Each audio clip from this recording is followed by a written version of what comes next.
kepada masyarakat.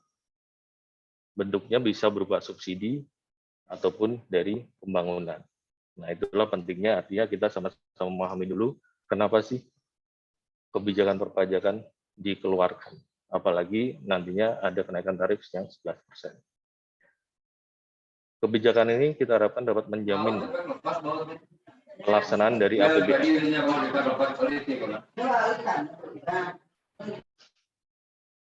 Mungkin bisa di-mute ya, Mbak Nadia. Nah, kembali lagi, kalau kita bicara pajak, ini merupakan pendukung dari APBN. Dan juga nantinya, kebijakan perpajakan ini diambil. Itu untuk menjamin dari APBN itu sendiri. Untuk dapat mendapatkan atau kita melaksanakan APBN yang sustain, berkelanjutan, dan juga dapat berdampak positif bagi seluruh rakyat atau masyarakat Indonesia, khususnya pembangunan. Apalagi di masa sekarang, yaitu masa pandemi ya. Nah, ini kan aspeknya sangat penting sekali nih bagian perpajakan. Itu untuk mendorong pemulihan ekonomi, dan juga nanti kita akan sampaikan lagi sebagai bantuan kepada masyarakat berupa subsidi dan juga pembangunan. Nah, kita apalagi tujuannya adalah kita sama-sama sebagai pelaksana APBN. Baik kami dari KPPN maupun teman-teman dari kantor pajak dan juga Bapak-Bapak Ibu sekalian. Itu sebagai pemungut dari pajak itu sendiri. Nah, ini poin pentingnya nanti yang harus kita perhatikan adalah kapan kita akan melaksanakan itu. Jadi informasinya bahwa bulan April harus sudah dapat dilaksanakan kebijakan pajak yang terbaru ini. Nanti sebagai KPPN yang akan disampaikan oleh Pak Taufik nanti, itu dari sisi KPPN, kami akan melihat nanti apakah kebijakan ini sudah dilaksanakan. Kita bisa lihat apabila ada transaksi-transaksi yang diajukan ke KPPN, apakah benar PPN-nya sudah diterapkan 11%. Jadi nanti jangan salah ya, artinya kita dalam melaksanakan APBN, kita sama-sama melaksanakan APBN. Nah, ini kan seharusnya selaras dengan kebijakan pemerintah kan gitu. Apabila nanti bulan April sudah berjalan dan transaksi sudah ada, nah ini kita harapkan semuanya sudah dapat menerapkan kebijakan terbaru 11%. Nah, ini pentingnya acara ini nanti juga dari Pak Putu dan Pak Rizal yang akan menyampaikan terkait khusus lebih spesifik terkait peraturan perpajakan itu sendiri. Mungkin itu yang bisa saya sampaikan. Kami harapkan, saya juga mengharapkan secara pribadi, ini dengan segala keterbatasan tetap dapat memberikan pencerahan bagi kita semua yang nantinya sama-sama kita menjaga pelaksanaan APBN, kita menjaga bersama-sama agar bisa sukses dalam mendukung program pembangunan nasional. Terima kasih kepada Bapak Ibu sekalian.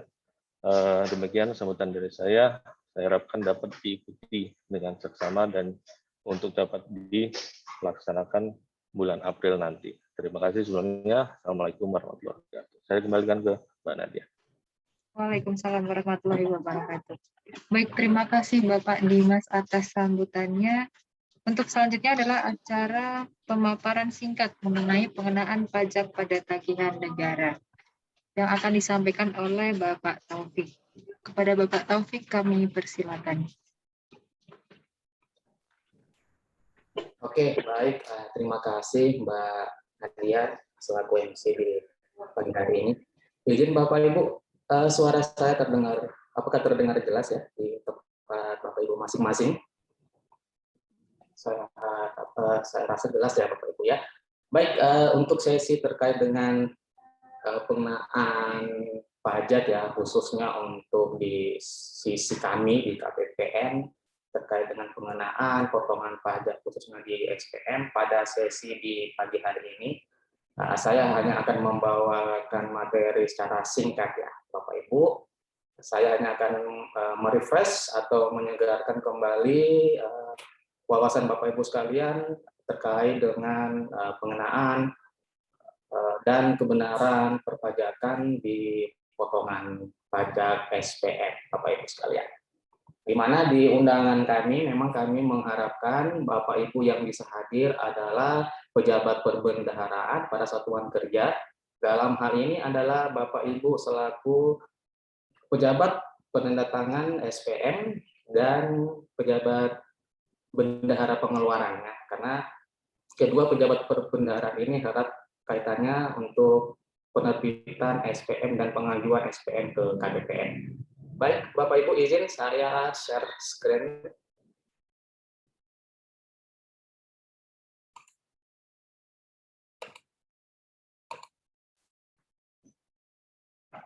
Oke, karena materi ini hanya berupa refreshment atau penyegaran Bapak Ibu terkait dengan PMK 190 tahun 2012 tentang tata cara pembayaran dalam rangka pelaksanaan anggaran pendapatan dan belanja negara atau APBN. Jadi seperti yang Bapak Ibu ketahui bahwa PMK 190 tahun 2012 ini di tahun 2018 telah mengalami perubahan, yaitu di PMK nomor 178 tahun 2018. Namun di PMK 178 tahun 2018 tersebut tugas dan wewenang dan tanggung jawab terkait dengan pejabat perbendaharaan tidak mengalami perubahan, karena di PMK 178 tahun 2018 itu dominan perubahan itu merupakan di sisi uang persediaan dan tambahan uang persediaan. Jadi untuk sesi pejabat perbendaharaan, khususnya untuk di kewajiban perpajakan ini, kami akan tetap mengangkat materi di PMK 190 tahun 2012. Baik, Bapak Ibu. Nah, sesuai dengan undangan kami, jadi yang kami undang adalah PPSPM atau pejabat penandatangan SPM. Kenapa? Kami rasa karena PPSPM ini memiliki tugas dan wewenang yang erat kaitannya dengan kewajiban perpajakan. Nah, adapun tugas dan wewenang dari PPSPM ini, yang pertama, ini kami hanya merangkum ya, jadi tidak semua kewajiban PPSPM kami sampaikan di sini, hanya yang ada kaitannya dengan perpajakan. Jadi yang pertama yang menguji kebenaran SPP beserta dokumen pendukung. Adapun SPP atau surat permintaan pembayaran ini adalah dokumen yang diterbitkan oleh pejabat pembuat komitmen di Satker Bapak Ibu sekalian. Jadi tugas dan wewenang PPSPM ini seperti yang tampil di layar Bapak Ibu sekalian. Nah, di poin ketiga dan kedua dari bawah, adapun tugas dan wewenang PPSPM itu menguji kebenaran SPP berupa kebenaran perhitungan tagihan serta kewajiban di bidang perpajakan dari pihak yang mempunyai hak tagih. Nah, tentunya tagihan-tagihan negara yang ditimbulkan atas transaksi, atas APBN tentunya, jika memang dasar atau nilai pengenaan transaksi tersebut telah mencapai dari batas yang telah ditentukan untuk pengenaan tarif perpajakan, baik itu PPN maupun PPH, PPH 21 atau PPH 22, PPH 23 dan pasal 4 ayat 2, tentunya itu sebagai seorang pejabat PPSPM, Bapak Ibu harus betul-betul melakukan pengujian kebenaran perhitungan nilai pajak yang dikenakan. Ya, nanti rekan-rekan Bapak dari KPP Pratama Sumbawa Besar nanti akan lebih detail terkait dengan tarif pengenaan perpajakan. Mungkin nanti untuk PPN batas pengenaannya nanti mungkin 2 juta, apakah 2 juta ke atas atau nanti akan ada aturan terbaru, nanti akan ada sesi dari teman-teman.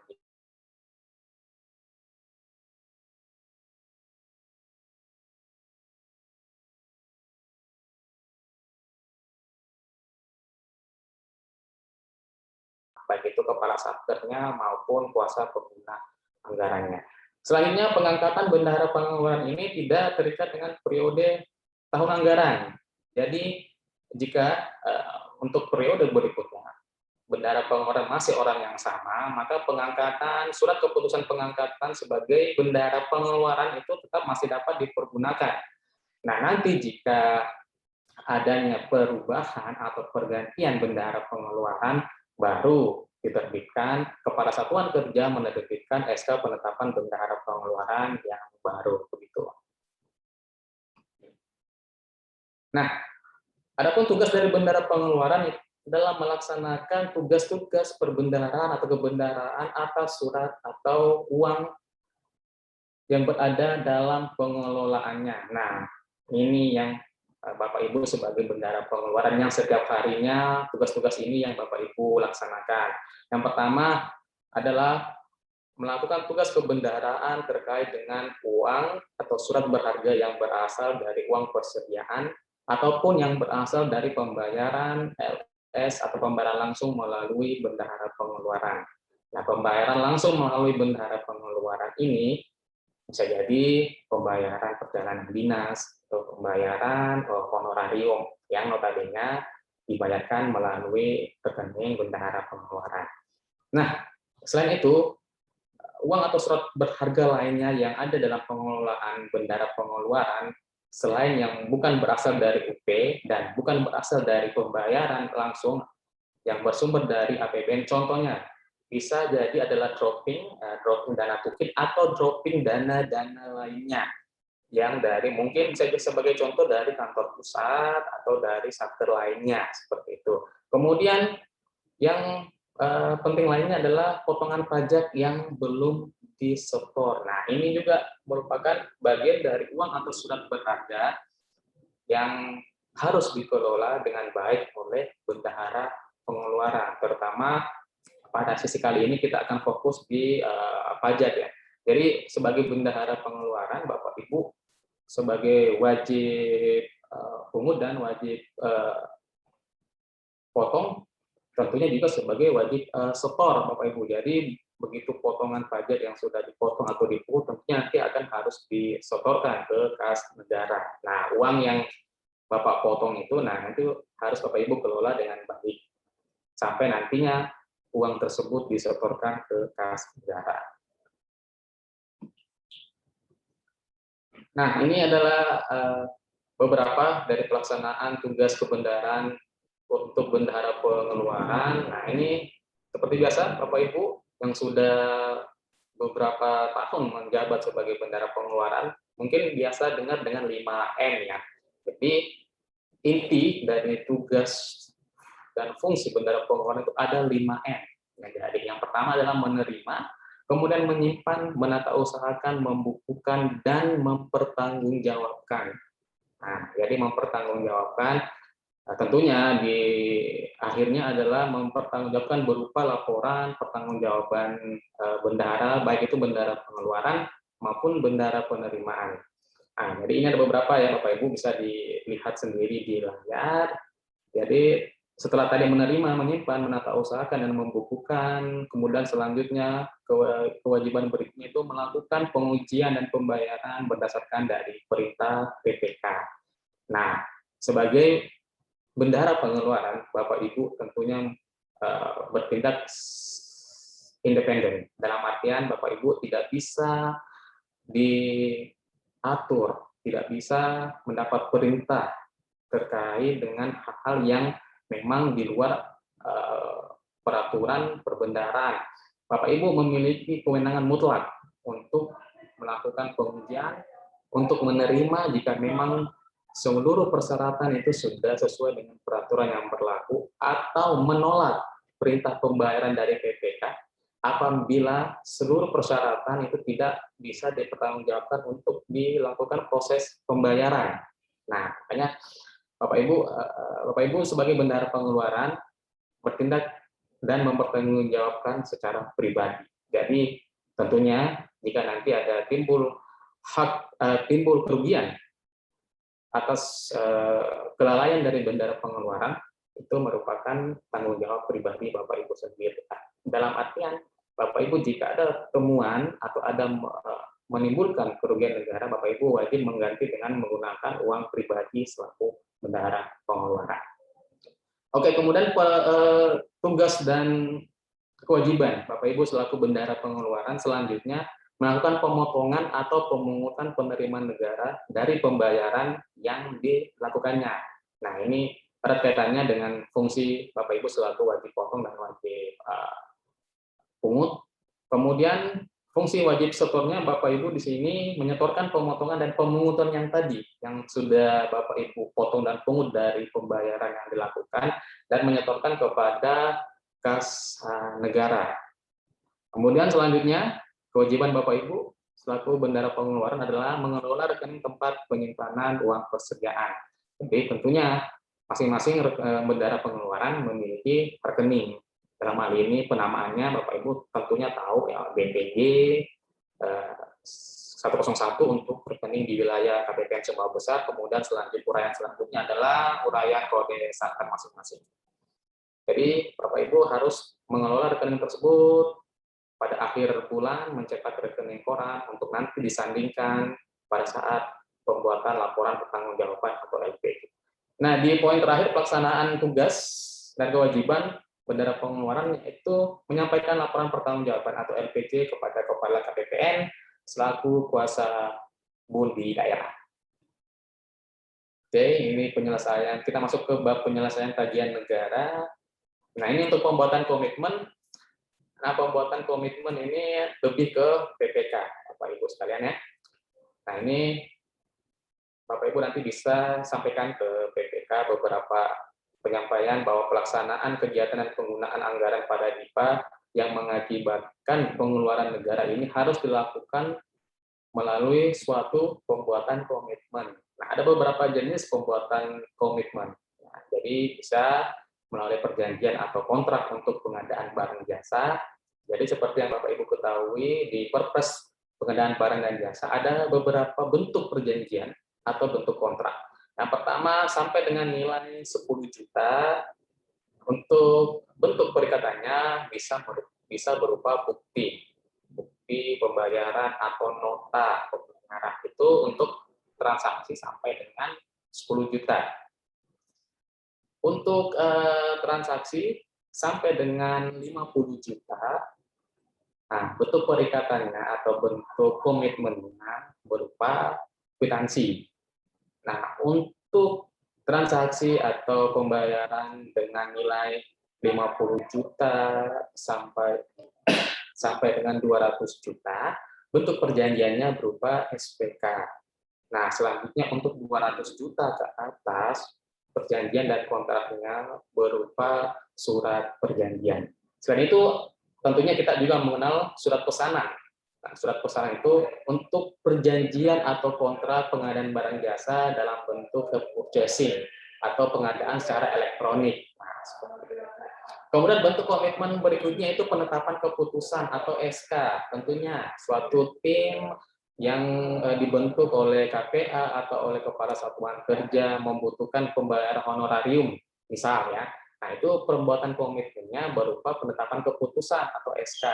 Begitupun juga untuk perjalanan dinas. Dasar pembuatan komitmennya adalah surat tugas atau surat perjalanan dinas. Jadi salah satunya SP atau SPP seperti itu. Oke, nah ini tadi yang saya sampaikan bukti-bukti pendukung atas perjanjian kontrak.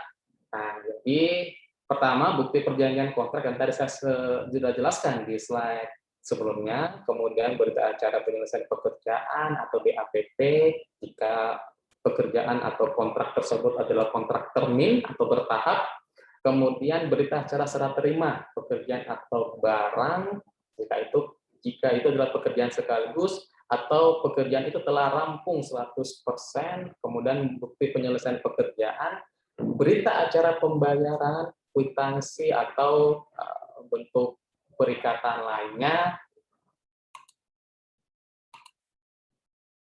Oke, kemudian faktur serta surat setoran pajak ya atau SSP yang telah ditandatangani oleh wajib pajak atau bendahara pengeluaran. Seperti itu. Ini di sesi kali ini saya nggak terlalu membahas ya Bapak Ibu, karena ini hanya refreshment, hanya penyegaran bagi Bapak Ibu sekalian sebagai PPSPN dan sebagai bendahara pengeluaran, karena nanti sesi berikutnya akan ada paparan teknis, lebih teknis lagi terkait dengan kewajiban perpajakan Bapak Ibu sekalian selaku bendahara pemerintah. Oke, pembayaran dengan mekanisme UP dan TUP. Nah, ini tentunya untuk pembayaran dengan mekanisme uang persediaan dan tambahan uang persediaan yang dilakukan oleh bendahara pengeluaran atau bendahara pengeluaran pembantu, tentunya di sini ada beberapa persyaratan atau dokumen-dokumen yang memang harus dipenuhi. Nah, dalam kaitannya dengan kepatuhan perpajakan sebagai bendahara pemerintah, Bapak Ibu tentunya harus melakukan pengujian atas tagihan perintah bayar yang diterbitkan oleh PPK. Kemudian, nah ini poin pentingnya adalah melakukan pemungutan atau pemotongan pajak atau bukan pajak atas tagihan dari perintah bayar yang diajukan oleh PPK, dan setelah melakukan pemungutan dan pemotongan pajak itu untuk menyetorkan ke kas negara.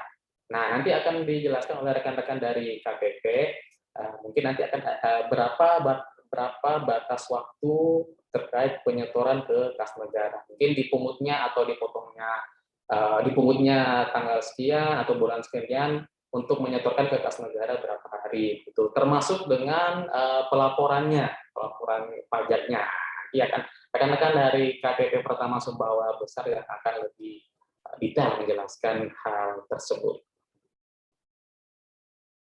Oke, untuk penerbitan SPP GUP, poin pentingnya adalah di sini Bapak Ibu, yang poin kedua, penerbitan SPP GUP harus dilengkapi dengan beberapa dokumen. Salah satunya adalah SSP atau surat setoran pajak, Bapak Ibu. Jadi PPK pada saat mengajukan SPP GUP yang ditujukan kepada PPSPN, tentunya jika transaksi yang notabene memang harus dikenai pajak, maka harus melampirkan surat setoran pajak atas transaksi tersebut.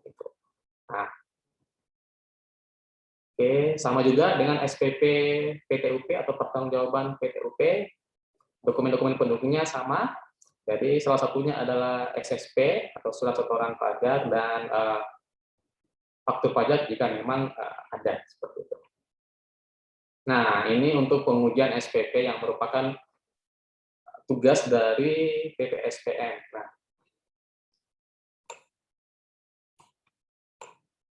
oke, Bapak Ibu bisa lihat di sini di poin huruf I. Jadi kebenaran perhitungan tagihan serta kewajiban di bidang perpajakan dari pihak yang mempunyai hak tagih. Nah, inilah fungsinya dari PPSPN. Melakukan pengecekan. Nah, melakukan pengecekan perhitungan kewajiban di bidang perpajakan. Berapa tarif yang dikenakan, apakah yang dikenakan cukup PPN atau cukup PPH, tarif yang dikenakan apakah betul sebagaimana kita ketahui per 1 April 2022 pengenaan tarif PPN mengalami penyesuaian yang tadinya 10% menjadi 11%. Kemudian setelah PPN apakah akan kena lagi PPH, PPH 22 atau PPH 23 seperti itu. Nah, itu merupakan ranah dari PPSPN untuk memastikan kewajiban di bidang perpajakan tersebut telah terpenuhi.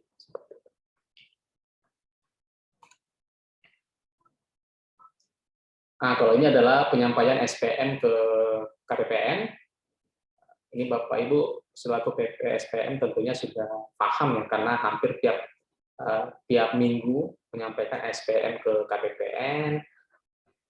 Kalau untuk SPM LS, tentunya harus dilampiri dengan surat setoran pajak dan atau bukti setor lainnya kepada KPPN ya. Tentunya sekarang di tahun 2022 dengan implementasi Sakti secara full modul, penyampaian SPM ke KPPN beserta dengan ADKH sudah melalui Sakti. Jadi SSP tersebut di-scan, kemudian diupload bersamaan dengan SPM yang sudah ditandatangani dan dicap oleh PPSPN. Diupload, kemudian dikirimkan ke KPPN seperti itu. Oke, ini adalah proses bisnis antara PPK dan PPSPN. Nah, kalau di PPK Bapak Ibu di Satuan Kerja, fungsi dan tugas dan fungsi dalam menerbitkan SPP dengan menggunakan aplikasi SPN. Nah, ini aplikasi SPN ini di tahun 2022 tentunya sudah bertransformasi menjadi aplikasi Sakti.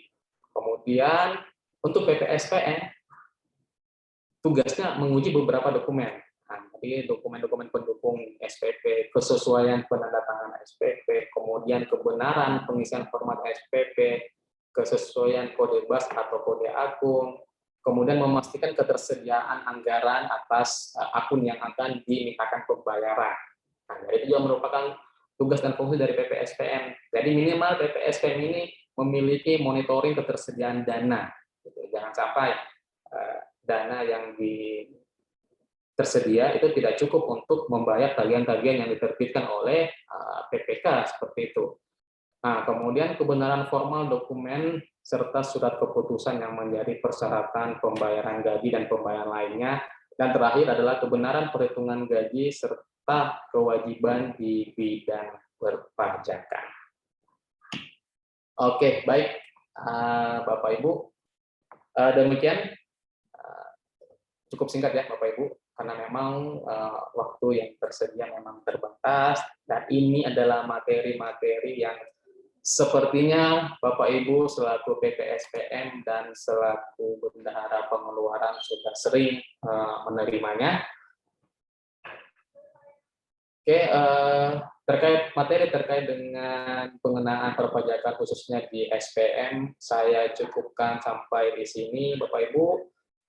Lebih kurangnya mohon dimaafkan. Wabillahi taufiq wal hidayah. Assalamualaikum warahmatullahi wabarakatuh. Saya kembalikan ke MC. Terima kasih. Waalaikumsalam warahmatullahi wabarakatuh. Baik, terima kasih Bapak Taufik atas materi singkatnya mengenai pengenaan pajak pada tagihan negara. Oke, sebelum melanjutkan ke materi selanjutnya, kita sesi foto sebentar ya Bapak Ibu.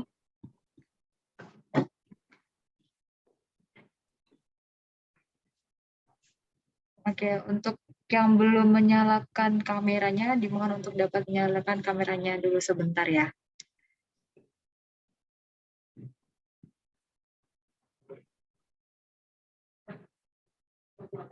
Oke, baik. Ada 3 layar di sini. Untuk yang pertama, layar yang pertama ya Bapak Ibu, untuk Bapak Ibu yang ada di layar pertama, bisa melihat ke kamera dulu sebentar ya. Oke, 1, 2, 3. Baik. Untuk layar kedua, 1, 2, 3. Oke, yang terakhir untuk Bapak Ibu yang ada di layar ketiga ya. 1, 2, 3. Oke, baik. Terima kasih Bapak Ibu. Oke, materi selanjutnya adalah kepatuhan perpajakan bendahara pemerintah dan kenaikan tarif PPN yang akan disampaikan oleh penyuluh pajak Kantor Pelayanan Pajak Pratama Sumbawa Besar, Bapak Iputu Arya dan Bapak Rizal Muhaimin. Kepada Bapak Iputu Arya dan Bapak Rizal Muhaimin, kami persilakan untuk menyampaikan materinya.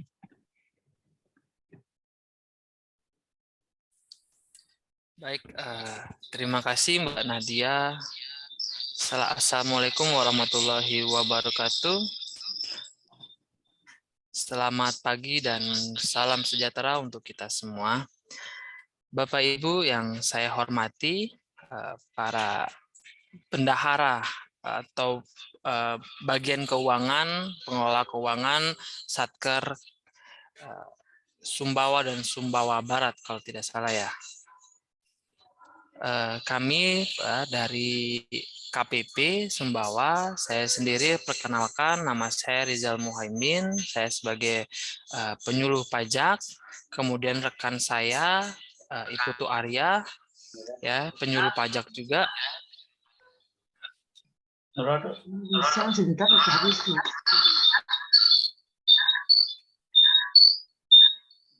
Sebentar.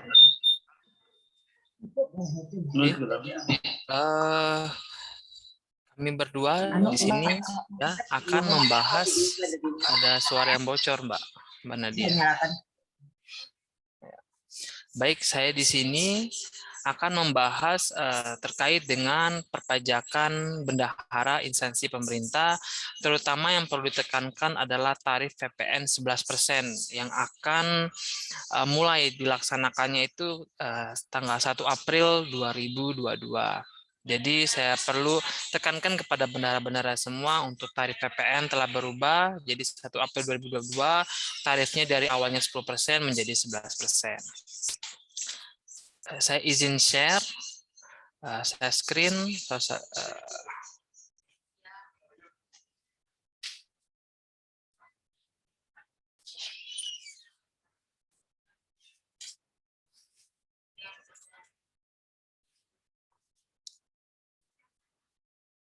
Baik.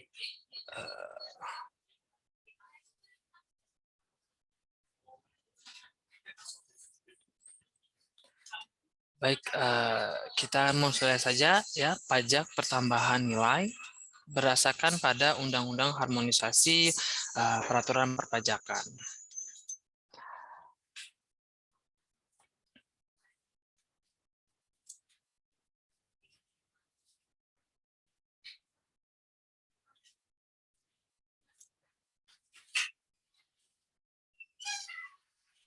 Ya. Jadi Undang-Undang Harmonisasi Perpajakan nomor 7 tahun 2021 ya telah diterbitkan. Nah, banyak sekali perubahan-perubahan dalam Undang-Undang HPP tersebut ya yang membahas PPH, PPN, KUP, kemudian pajak internasional, pajak karbon, ada program baru yang namanya PPS, program pengungkapan sukarela. Nah, dan juga salah satunya adalah PPN. Jadi Undang-Undang PPN ini ada beberapa perubahan cukup besar ya dalam undang-undang tersebut. Yang pertama adalah untuk latar belakangnya, untuk sekarang tingkat efisiensi dari PPN Indonesia itu sebesar 63,58%. Dalam arti bahwa Indonesia hanya mampu untuk mengumpulkan 63% saja atas PPN yang seharusnya dipungut.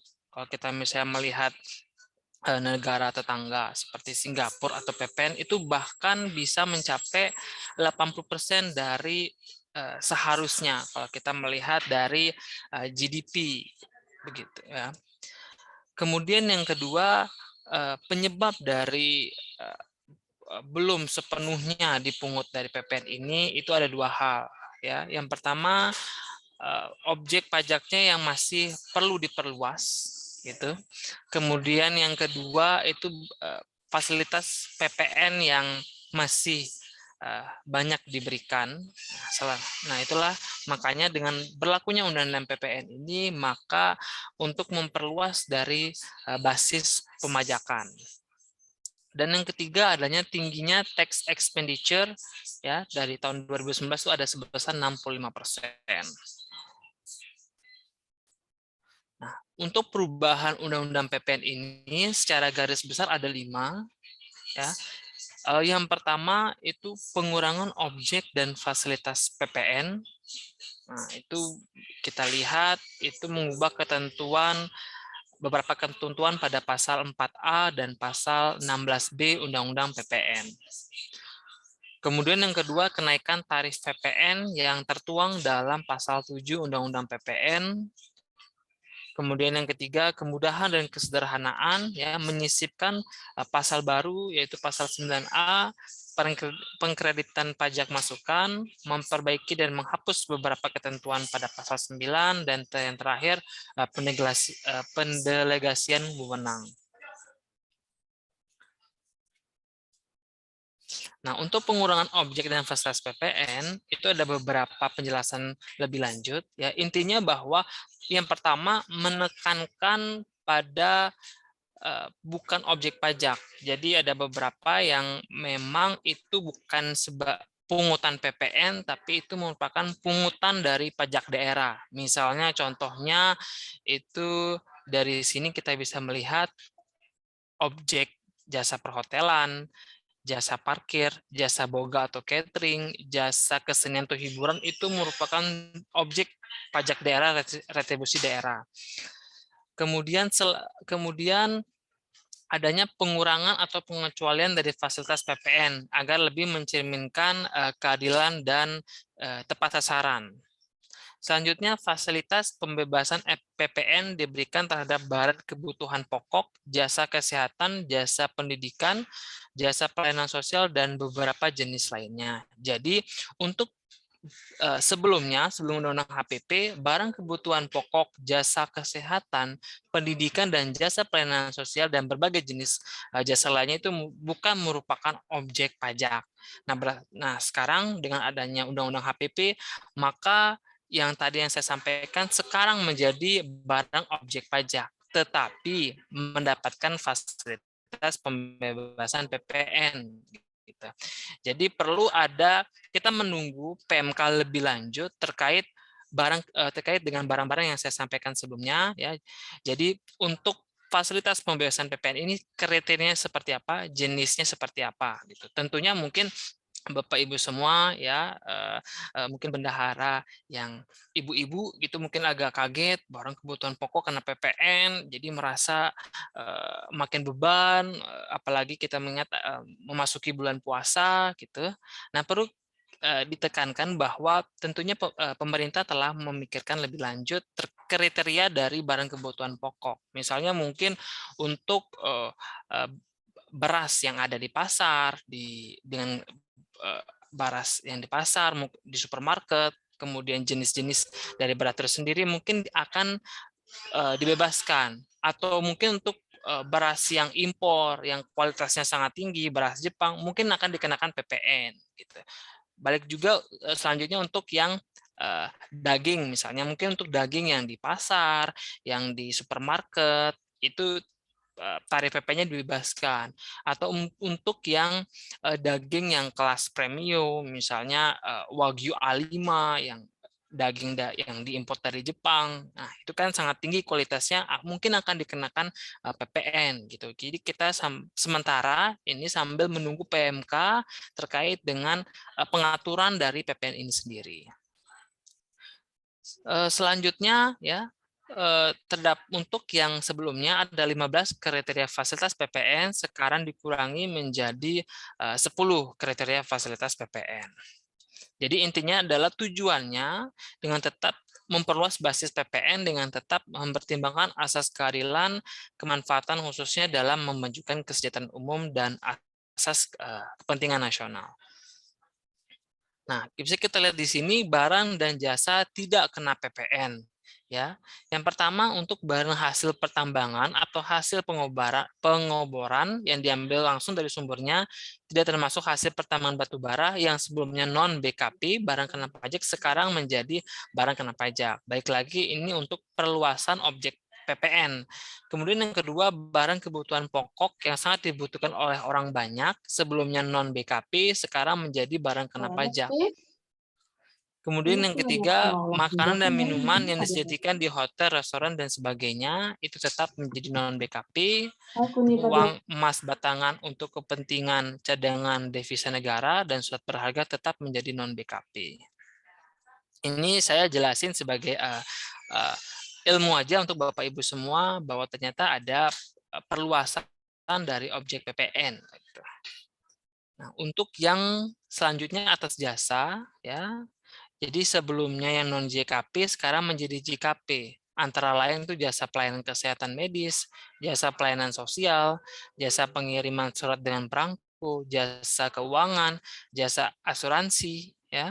Kemudian jasa pendidikan. Nah, untuk jasa pendidikan mungkin untuk yang sekolah-sekolah negeri itu mungkin tidak dikenakan PPN, tapi mungkin untuk sekolah-sekolah swasta, mungkin Jakarta International School, ya itu mungkin bisa dikenakan PPN atas jasa pendidikannya. Jadi baik lagi sifatnya itu adalah berasas keadilan. Itu Bapak Ibu semua. Selanjutnya yang kena BKP juga itu jasa penyiaran yang tidak bersifat iklan, jasa angkutan umum, jasa tenaga kerja dan lain sebagainya. Nah, untuk yang fasilitas PPN ya, yang kita perlu perhatikan saja itu untuk yang dihapuskan. Jadi untuk yang sebelumnya menjamin tersedianya peralatan tentara nasional Indonesia, TNI Polri yang memadai untuk melindungi wilayah Republik Indonesia itu awalnya tidak dipungut, sekarang dihapuskan fasilitasnya. Kemudian untuk menjamin tersedianya data batas dan foto udara wilayah Republik Indonesia awalnya dibebaskan, sekarang dihapus. Kemudian selanjutnya yang ini menjamin tersedianya perumahan yang harganya terjangkau oleh masyarakat lapisan bawah, yaitu rumah sederhana, rumah sangat sederhana, dan rumah susun sederhana, awalnya dibebaskan, sekarang dihapus. Kemudian mendorong pengembangan armada nasional di bidang angkutan darat, air, dan udara, awalnya tidak dipungut, sekarang menjadi dihapus. Kemudian yang ketiga, mendorong pembangunan nasional dengan membantu tersedianya barang yang bersifat strategis seperti bahan baku, kerajinan perak yang awalnya dibebaskan, sekarang dihapus.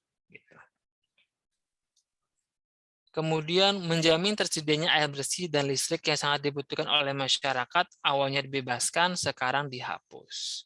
Nah, mekanisme seperti apa nanti kita baik lagi menunggu PMK-nya untuk lebih lanjut. Nah, jadi ini tadi fasilitas PPN-nya ya yang dibebaskan untuk jasa barang kebutuhan pokok yang sangat dibutuhkan oleh rakyat, banyak meliputi beras, gabah, jagung, sagu, kedelai, garam, daging, telur, susu, buah-buahan, sayur-sayuran. Kemudian jasa pelayanan kesehatan medis bisa dibaca, kemudian jasa pelayanan sosial bisa dibaca, kemudian jasa keuangan, jasa asuransi, jasa pendidikan, jasa angkutan umum, jasa tenaga kerja. Nah, jadi ini tadi fasilitas PPN ya yang dibebaskan oleh pemerintah yang awalnya bukan objek pajak menjadi objek pajak dengan fasilitas yang dibebaskan. Selanjutnya ya, perubahan selanjutnya adalah kenaikan tarif PPN. Jadi kalau kita bisa melihat dari rata-rata tarif global, untuk tarif PPN ini adalah 15,4%. Jadi tarif PPN Indonesia ini cukup rendah kalau kita melihat dari rata-rata global. Kemudian kalau kita melihat dari negara OECD, ya negara pertumbuhan ekonomi yang besar, ya, Amerika dan sebagainya, itu rata-rata tarif PPN itu 19%. Kemudian untuk negara BRICS, itu Brazil, India, dan sebagainya, itu tarif PPN-nya adalah 17%. Nah, jika kita melihat dari negara tetangga, itu tarif PPN-nya untuk Filipina itu 12%, kemudian Arab Saudi itu ada 15%, Korea Utara 17%, Pakistan 17%, dan India 18%. Kalau kita bisa melihat, Bapak Ibu pernah menonton ya penjelasan terkait dengan mengapa PPN itu dinaikkan dari Ibu Sri Mulyani, itu adanya setelah dicek adanya gap. Ternyata dari gap ini masih bisa kita naikkan gitu. Makanya dari kenaikan tarif PPN itu yang awalnya 10% menjadi 11% dan kemudian akan naik lagi menjadi 12% paling lambat di 2025. Nah, tujuannya seperti apa? Ya, intinya adalah untuk mengatasi yang awalnya dampak dari pandemi COVID-19 yang sangat memberatkan dari APBN kita pada tahun sebelumnya ya. Nah, jadi untuk dalam rangka mengatasi dampak COVID ini yaitu dalam bentuk vaksin, bantuan sosial dan lain-lain. Nah, jadi untuk tarif PPN ya sebesar 11% ini mulai berlaku pada tanggal 1 April 2022. Kemudian sebesar 12% yang mulai berlaku paling lambat pada tanggal 1 Januari 2025. Ya, yang sebelumnya itu tarif PPN sebesar 10%. Nah, jadi tarif PPN ini sebagaimana dimaksud pada ayat 1 dapat diubah menjadi paling rendah 5% dan paling tinggi 15% ya. Tentunya akan diatur dalam peraturan pemerintah kalau memang akan ada perubahan. Nah, kalau kita misal melihat penjelasan dari PPN ini sendiri, dari pasal 11 Undang-Undang PPN, saat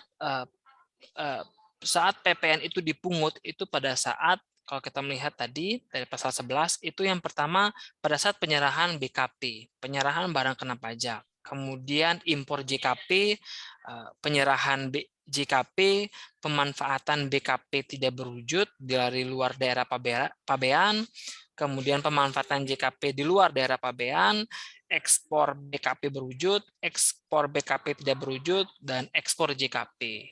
Nah, jadi PPN itu akan terutang pada saat tadi pada saat Anda antara penyerahan, ya, Bapak Ibu sebagai satker melakukan dari lawan transaksinya, rekanannya itu melakukan penyerahan barang, maka itu saatnya terutang PPN. Atau mungkin pada saat Bapak Ibu melakukan pembayaran PPN, nah itu terutang PPN. Ya, sudah mulai berlaku atau sudah mulai dibuatkan faktur PPN, faktur pajak. Atau pada saat misalnya rekanan mau mengirimkan kwitansinya, tagihannya, ya, itu sudah bisa terutang PPN. Kemudian misalnya pada saat mengirimkan barang ya ke jasa ekspedisi mulai terutang PPN. Nah, jadi kita bisa lihat lagi bahwa pada saat terutang PPN itu ya dibalik lagi antara penyerahan atau pembayaran mana yang lebih dahulu.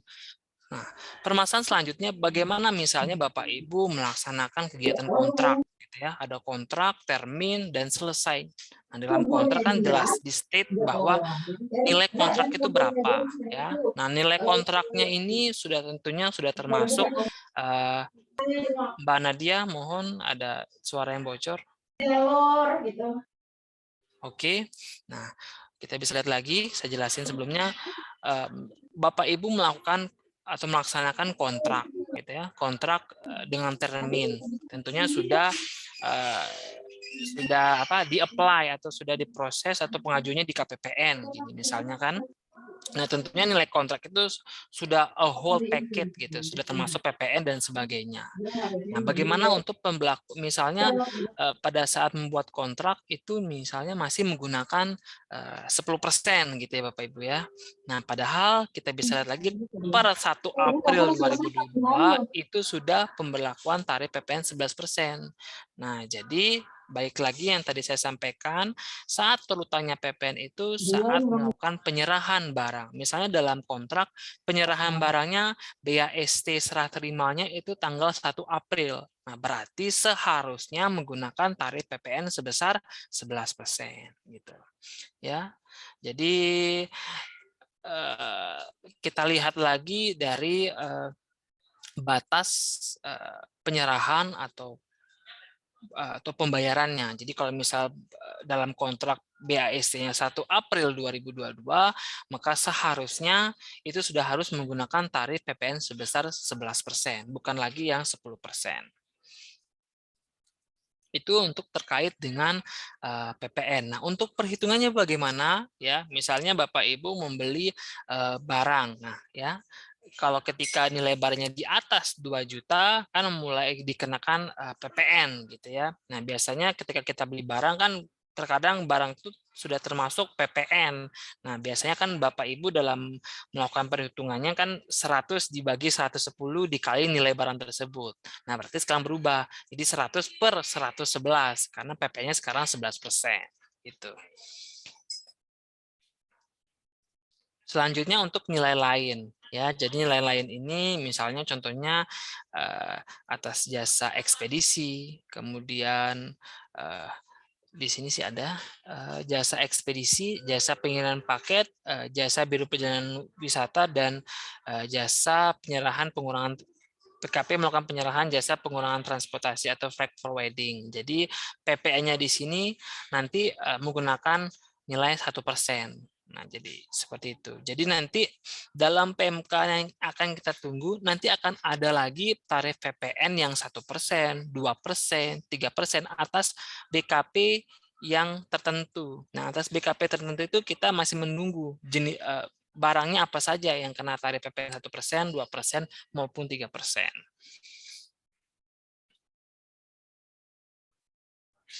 Oke.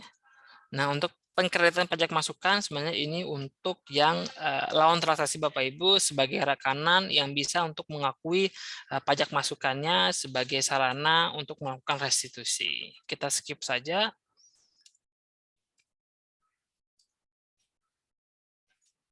Ya, jadi pengaturan kembali peraturan PPN Perundang-undang Harmonisasi Peraturan Perpajakan berlaku mulai 1 April 2022.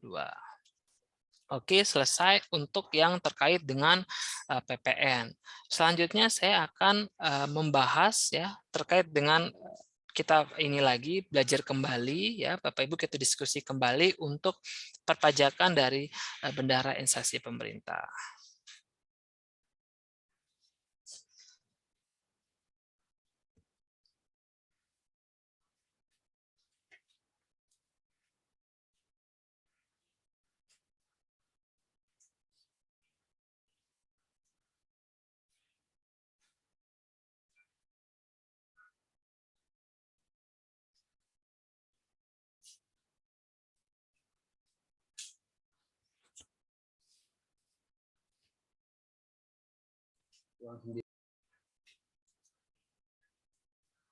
Oke, jadi aspek perpajakan bendahara instansi pemerintah.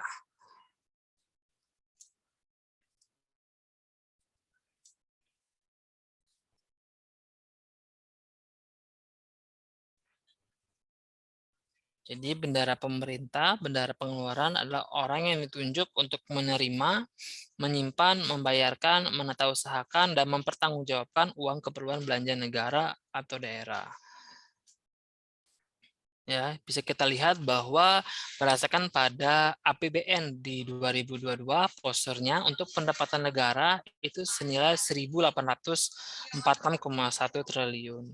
Nah, 81%-nya itu ditompang dari penerimaan pajak. Kemudian untuk belanja pemerintah pada APBN 2022 itu sebesar 2.714 T, termasuk untuk belanja pegawai berupa pembayaran gaji ASN dan anggota TNI atau Polri. Nah, untuk apa? Ya, tarik lagi untuk layanan publik, subsidi, pertahanan dan keamanan, fasilitas umum, pendidikan, dan jasa kesehatan. Ya. Jadi kewajiban pemotongan sebagai bendahara itu wajib potong maupun wajib pungut.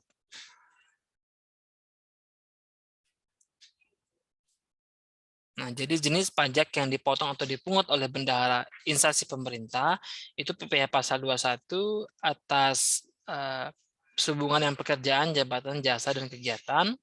Kemudian PPh pasal 22 sebagai atas pembelian barang. Kemudian PPh pasal 23 atas hadiah atau bunga. Pasal 42 PPh final itu atas jasa konstruksi, sewa tanah dan atau bangunan, pengalihan hak atas tanah dan bangunan, hadiah undian dan lainnya. Kemudian PPN sehubungan dengan penyerahan BKP barang kena pajak atau JKP atau jasa kena pajak. Kemudian bea materai. Nah, itu tertuang dalam PMK 231 tahun 2019 tentang tata cara pendaftaran, penghapusan NPWP, pengukuhan dan pencabutan pengukuhan PKP, serta pemotongan dan atau pemungutan, penyetoran, dan pelaporan pajak bagi instansi pemerintah. Jadi,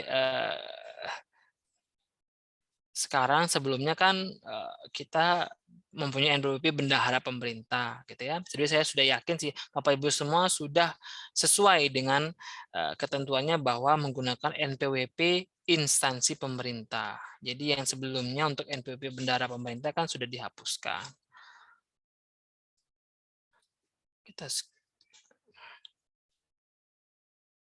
Ya, jadi kita balik lagi, Bapak Ibu punya kewajiban untuk ketentuan formalnya itu adalah tata cara dan jangka waktu penyetorannya dan tata cara jangka waktu pelaporan.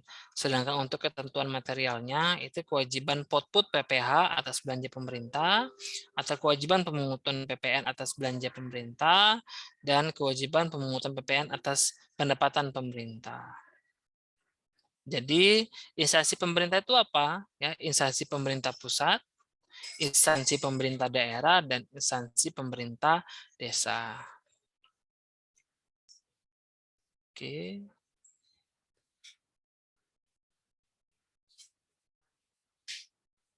Kita skip aja. Oke, yang ini untuk penyetoran dan pelaporan ya.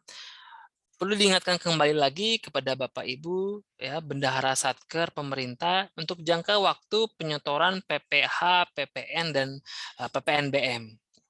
Yang pertama untuk instansi pemerintah pusat dan daerah itu maksimal 7 hari setelah tanggal pembayaran dengan mekanisme uang persediaan UP gitu ya.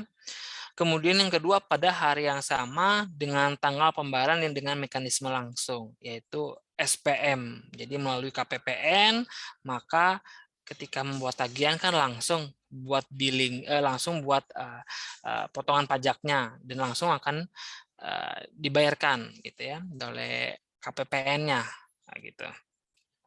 Kemudian untuk instansi pemerintah desa itu maksimal tanggal 10 bulan berikutnya setelah tanggal pembayaran. Kalau untuk PKP instansi pemerintah sepertinya tidak ada ya di Sumbawa. Jadi dua ini ya untuk instansi pemerintah pusat dan daerah itu maksimal 7 hari dengan menggunakan UP pada hari yang sama dengan menggunakan LS atau SPM ya. Kemudian yang kedua untuk pemerintah desa itu maksimal tanggal 10 bulan berikutnya setelah tanggal pembayaran. Selanjutnya untuk yang pelaporan ya, sekarang Bapak Ibu sudah diberikan kemudahan untuk sarana pelaporan ini menggunakan SPT masa unifikasi gitu. Jadi sebelumnya kan kita kalau untuk melapor PPh pasal 21 ada aplikasinya, ya, namanya ISPT pasal 21. Ketika kita ingin melaporkan pasal 22, ada lagi ISPT pasal 22. Ketika kita mau melaporkan pasal 23, ada lagi namanya EBUPOT pasal 23. Ketika kita melaporkan pasal 4 ayat 2, ada lagi ISPT 4 ayat 2. Nah, jadi terlalu banyak aplikasi yang intinya sebenarnya adalah untuk sarana pelaporan.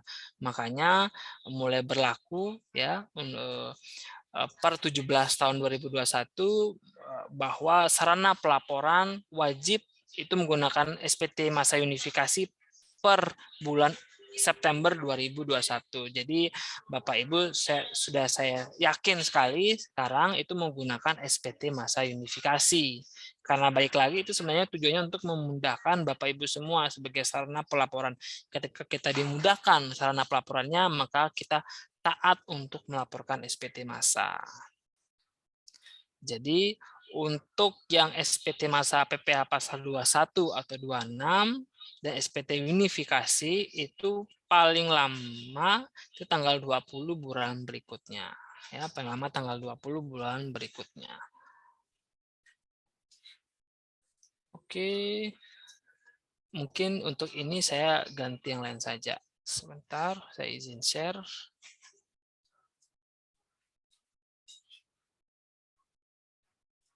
Oke, Bapak Ibu, jelas?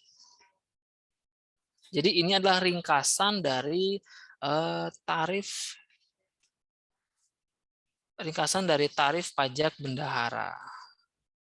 Bisa kita lihat ya, untuk belanja honor, hadiah, dan beasiswa, itu PPh 21, jenis belanjanya honor panitia, honor narasumber, honor peneliti, honor tim, honor pembuat soal, honor pemeriksa soal, ya. Untuk nilai belanjanya itu berapapun besarnya tetap akan dikenakan PPh pasal 21 gitu. Kemudian untuk pengenaan tarif pajaknya ketika di golongan 4 ASN maka tarifnya 15% atas honor misalnya. Kemudian untuk golongan 3 5%, untuk golongan 1 dan 2 itu 0%. Nah, untuk non ASN misalnya mengundang narasumber atau mungkin untuk bulan puasa mungkin Bapak Ibu mengundang Pak Ustadz gitu ya untuk mengikuti siraman rohani gitu ya, nanti akan dikenakan tarif PPh itu sebesar ini 50% dikali penghasilan bruto dikali dengan tarif pasal 17. Jadi misalnya honor Pak Ustadz, misalnya kalau kita lihat dari SBM-nya, ya itu misalnya 1.700.000, satunya 2 juta, tergantung berapa jam gitu ya. Misalnya total honornya 2 juta ya, perhitungannya 2 juta dikali 50%, 1 juta dapat nilai DPP-nya, baru nanti dikalikan 5%. Jadi 1 juta dikali 5% berarti berapa? 5.000 ya atau 50.000 ya.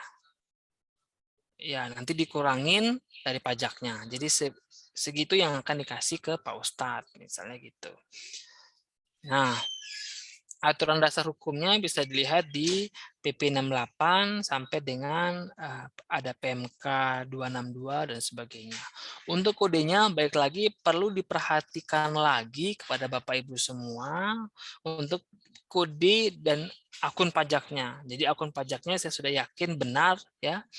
411121, tapi jenis setorannya ini yang banyak sekali saya temui bendahara pemerintah di lingkungan Sumbawa itu banyak salah jenis setorannya. Jadi ketika kita mau melaporkan SPT masa unifikasinya, jadi terkendala itu karena jenis setorannya salah.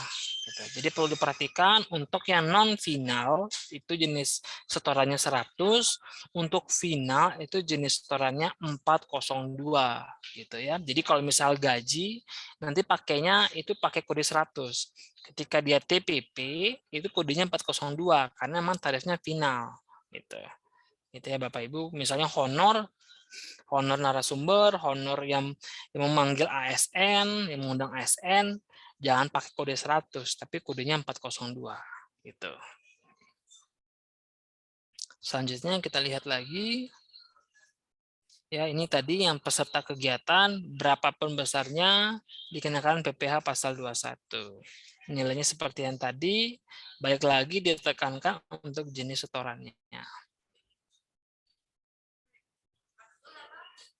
Untuk hadiah kuis, lomba karya tulis, dan lomba lainnya berapapun besarnya, kemudian beasiswa berapapun besarnya. Selanjutnya untuk yang belanja barang, PPh pasal 22 dan PPN. Ini mohon maaf saya belum mengganti tarifnya. Jadi 11% ya, 1 April. Jadi untuk belanja ATK, ya alat kebersihan, pakaian, seragam, spare part, kendaraan dinas, komputer, AC, dan belanja barang lainnya, ya membeli barang itu pasti kena PPh pasal 22. Gitu. Ya, jadi dikenakan ketika misalnya beli barangnya di atas 2 juta. Ketika dia di atas 2 juta, maka dia dikenakan PPh pasal 22 dengan nilainya 1,5%. Jadi untuk kode akun pajaknya itu 411122, jenis setorannya ditekankan lagi. Untuk yang menggunakan dana APBN itu kode jenis setorannya 910 ya. Misalnya saya tadi lihat ada dari Bea Cukai, maka ketika anggarannya menggunakan APBN, maka nanti jenis setorannya 910. Ketika menggunakan anggaran APBD, ya nanti kode jenis setorannya 920.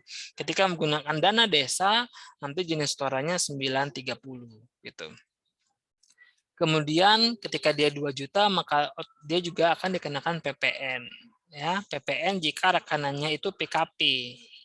Nah, jika dia PPN, maka tarifnya itu DPP dikali 11% per 1 April 2022.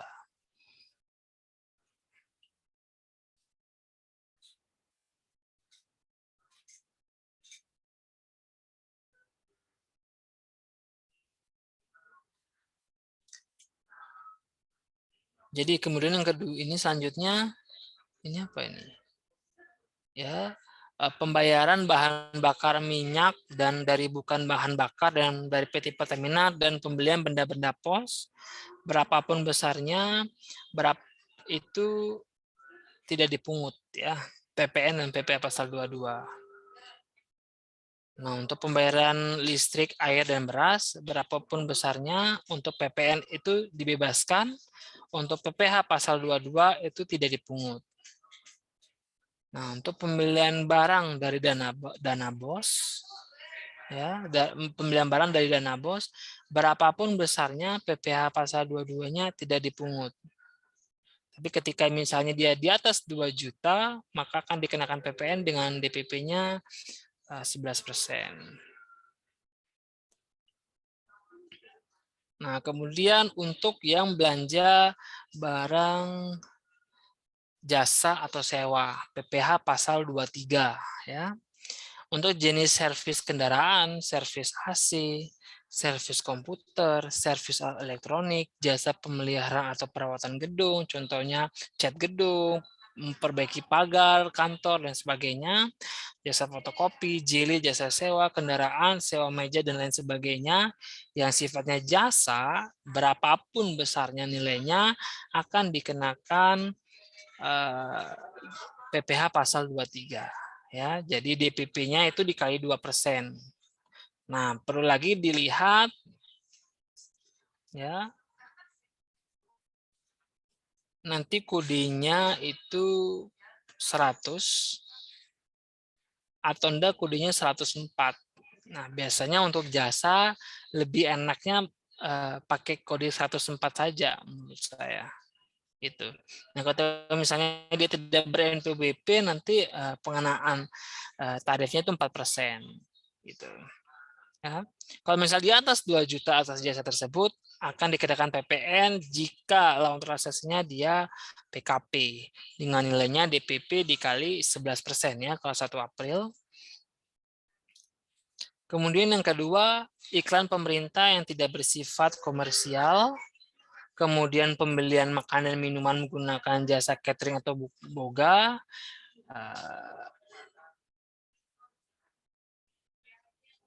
jasa catering atau boga berapapun besarnya itu kena PPh pasal 23 gitu. Ya, nilai DPP-nya itu sebesar 2%. Gitu. Untuk yang di atas 2 juta PPN dia tidak dipungut. Kenapa? Karena merupakan pajak daerah dan restribusi daerah. Jadi yang dikenakan untuk PPh pusatnya, PPh pemerintah pusatnya itu PPh pasal 23 sebesar 2%.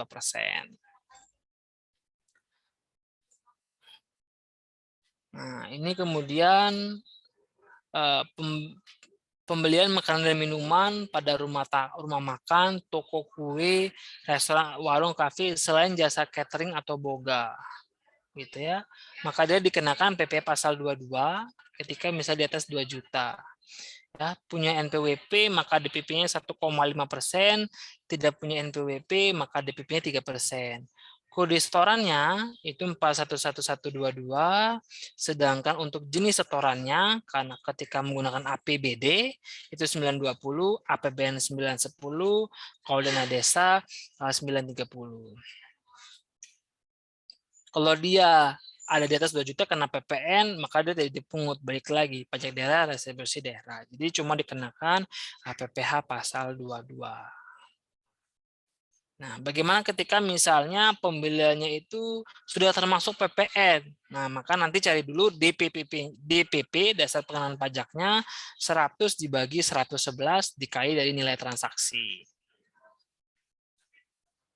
Kemudian untuk yang belanja barang jasa atau sewa, PPh pasal 4 ayat 2. Misalnya ada sewa gedung, kemudian ruko atau ruangan selain hotel, baik lagi selain hotel, itu berapapun besarnya, ya nanti akan dikenakan PPh 4 ayat 2 sebesar 10%. Ya, dengan kode akun pajaknya itu 41128 dan jenis setorannya 403. Ketika misalnya atas jiwa tersebut di atas 2 juta, maka dia dikenakan PPN jika lawan transaksinya PKP. Ya, tarifnya sebesar berapa? Sebesar 11%. Dengan kode pajaknya 411211 dan jenis setorannya 920. Bagaimana misalnya kita menyewakan atau menyewa convention hall, meeting room, dan kamar yang ada di hotel, ya berapapun besarnya dia nanti kenanya PPh pasal 23, gitu ya. Kalau dia sewanya di hotel itu bukan 4 ayat 2, melainkan nanti pengenaan sewanya itu PPh pasal 23 sebesar 2%, gitu 2%. dengan kode akun pajak 41124, jenis setorannya 104. Kemudian ketika dia di atas 2 juta, maka tidak dikenakan PPN karena baik lagi merupakan pajak daerah. Selanjutnya untuk pembelian tanah dan atau bangunan untuk kepentingan umum, misalnya untuk irigasi, itu berapapun besarnya itu tidak dipungut, gitu ya. Nah, selanjutnya untuk jasa konstruksi. Sebentar, jasa konstruksi itu untuk PPh pasal 4 ayat 2.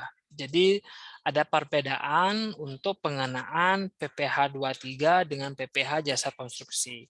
Jadi kalau PPh 23 kan kita tadi lihatnya untuk pengenaan jasa konstruksi, sedangkan ketika kita menggunakan PPh 4 ayat 2 itu atas usaha jasa konstruksi. Jadi ada perbedaan pengertian untuk PPh 23 atas jasa konstruksi, untuk PPh 4 ayat 2 atas usaha jasa konstruksi.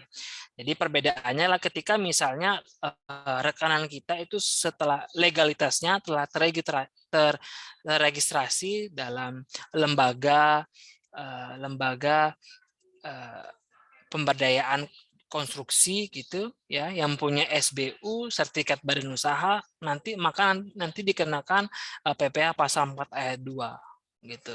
Ketika misalnya rekanan kita itu tidak mempunyai sertifikat badan usaha atau tidak terregistrasi dalam lembaga pemberdayaan jasa konstruksi, itu maka nanti dikenakan PPh pasal 23. Jadi kita lihat saja adanya sertifikatnya. Kalau ada maka 4 ayat 2, kalau nggak ada PPh pasal 23. Nah, sekarang ada perubahan terbaru untuk yang jasa konstruksi ya. Itu berdasarkan pada PP 9 tahun 2022. Jadi ketika misalnya pekerjaan konstruksi dengan kualifikasi kecil atau sertifikat kompetensi orang pribadi, maka pengenaaannya sebelumnya 2%, maka sekarang jadi 1,75%. Gitu. Gitu ya Bapak Ibu.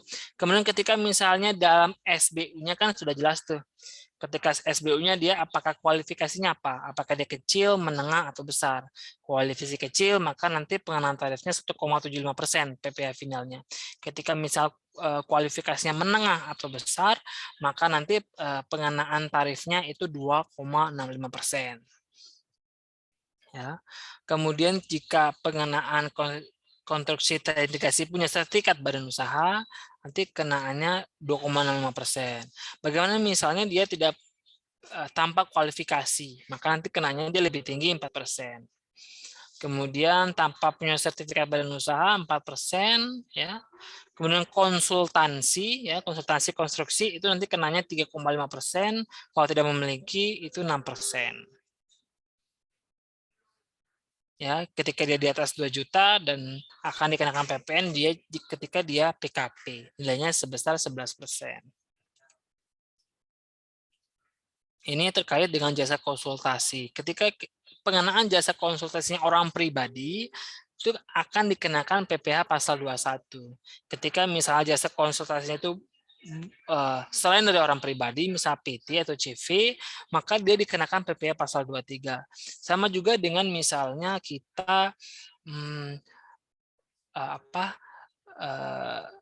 perawatan mobil dinas.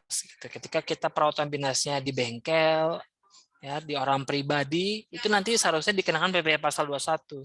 Ketika misal servisnya di CV, di PT, nanti pengenanya dia pasal 23 sebesar 2%. Gitu. Ya, cukup dari penjelasan saya terkait dengan perpajakan dari bendahara instansi pemerintah. Ya, kita nanti lebih banyak diskusi, ya. Tapi sebelum itu rekan saya ya Pak Putu Arya akan menjelaskan secara garis besar saja, mungkin Bapak Ibu yang masih lupa untuk pelaporan SPT masa unifikasi, karena baik lagi bendahara tidak hanya punya kewajiban untuk membayar tapi juga punya kewajiban untuk melaporkan, yaitu melaporkan melalui SPT masa unifikasi. Baik, Pak Putu, saya persilakan ya untuk menjelaskan SPT masa unifikasi. Setelah itu kita akan mulai berdiskusi. Silakan Pak Putu.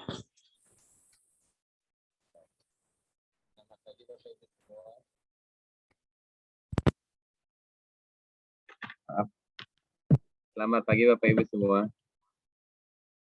Perkenalkan, saya Ibtu Arya dari Asisten Penyuluh Pajak KBP Pradasma Besar. Izin share.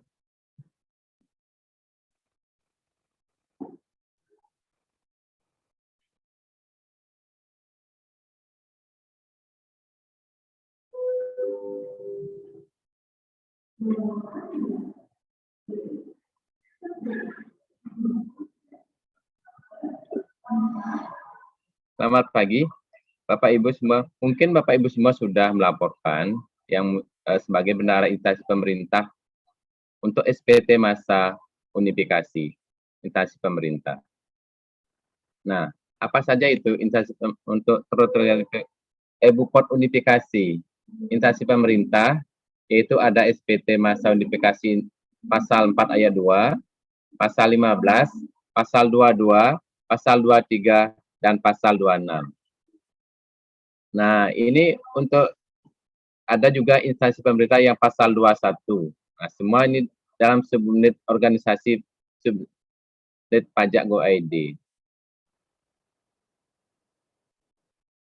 Nah, untuk instansi pemerintah, nah, di sini ada untuk DIPA, mendaftarkan subunit, membuat EBUPOT kegiatan instansi pemerintah, ada laporan ya untuk penggabungan instansi pemerintah plus subunit. Nah, untuk subunit yaitu untuk membuat BUPOT kegiatan subunit. Nah, ini semua Bapak Ibu semua bisa lewat jaringan internet.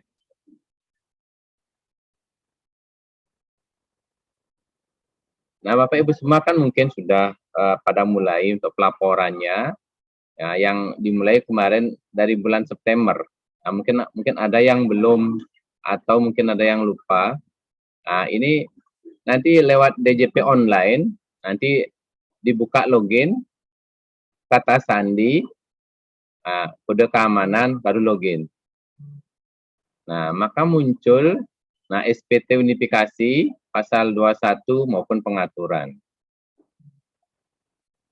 Nah, untuk SPT masa unifikasi, di sini ada pajak penghasilan, ada PPN.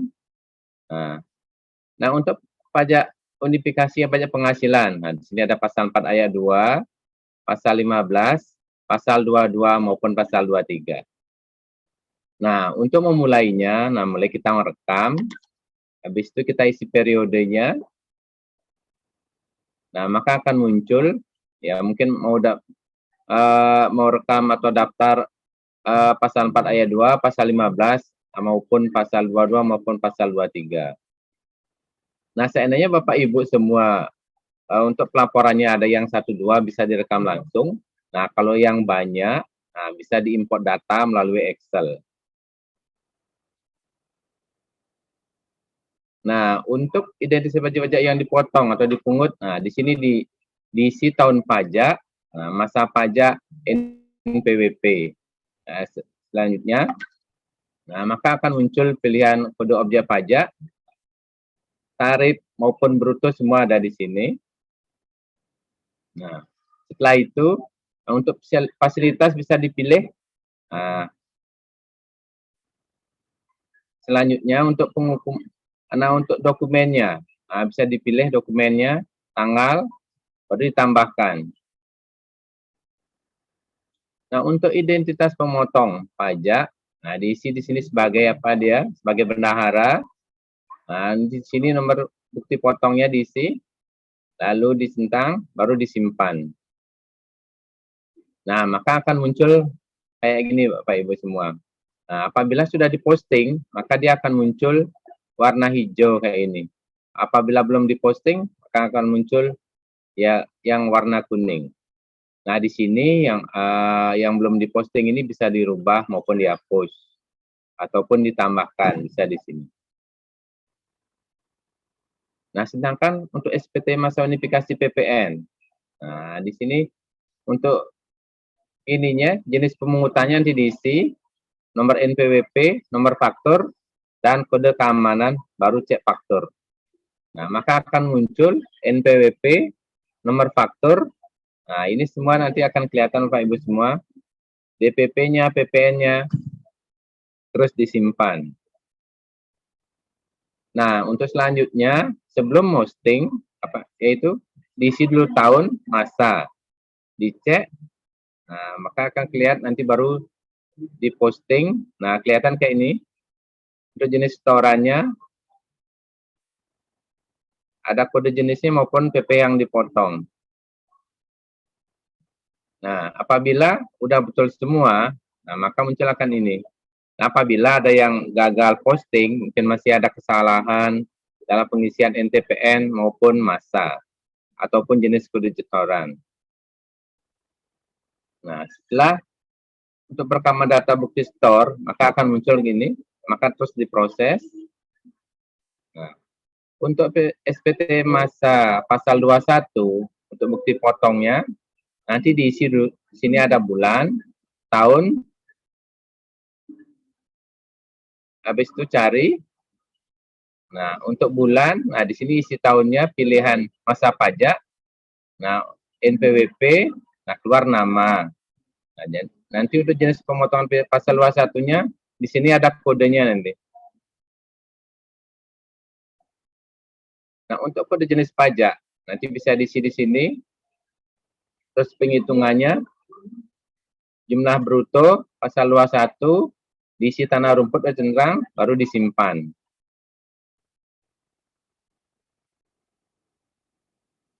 Setelah semua dihitung pasal 21-nya, nah, maka isi untuk penandatanganan bukti potong.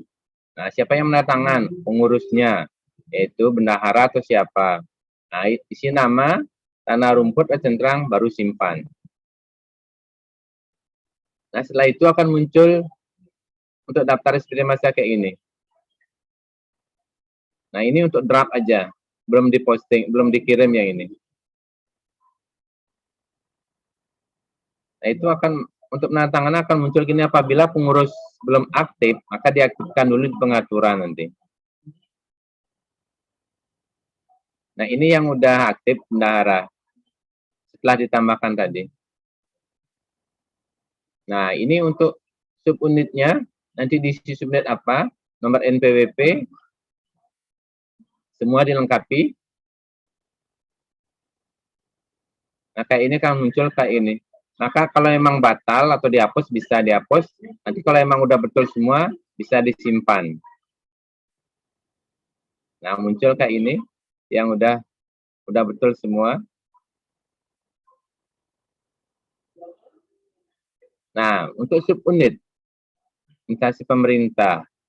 Nah, nanti di login, di sini ada kata sandi, kode keamanan, login. Habis itu direkam, ada periodenya, masa, tahun. Kalau memang bisa gitu, bisa juga diunduh lewat Excel-nya. Nah, Pajak Kuat Indonesia Maju. Mungkin itu yang bisa saya sampaikan kepada Bapak Ibu semua. Mungkin yang sudah mulai pakai pelaporan e-Bupot unifikasi, mohon diteruskan. Dan mungkin ada yang kurang atau yang belum. Nah, mohon nanti kalau memang perlu penjelasan, bisa ke kantor kami untuk penjelasannya ini. Mungkin itu yang mungkin bisa saya sampaikan Bapak Ibu semua. Apabila ada kekurangan, kesalahan dalam kata-kata, saya mohon maaf. Terima kasih Bapak Ibu semua. Saya kembalikan pada Rizal.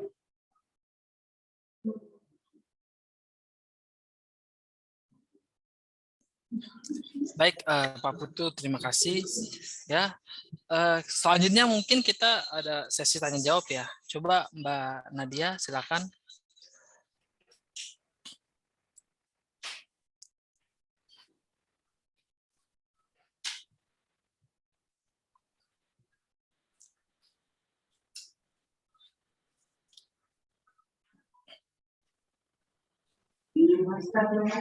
Silakan Bapak Ibu kalau ada yang ingin bertanya. Oke, baik Bapak Ibu yang akan mengajukan pertanyaan bisa langsung unmute ya Bu.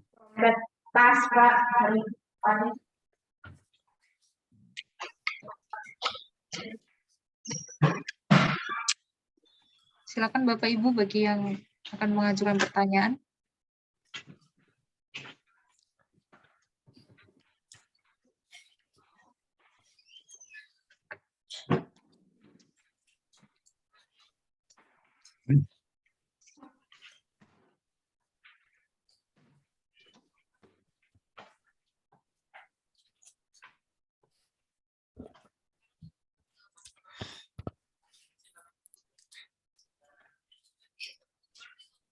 silakan Bapak Ibu bisa raise hand atau bisa lewat kolom chat, silakan monggo.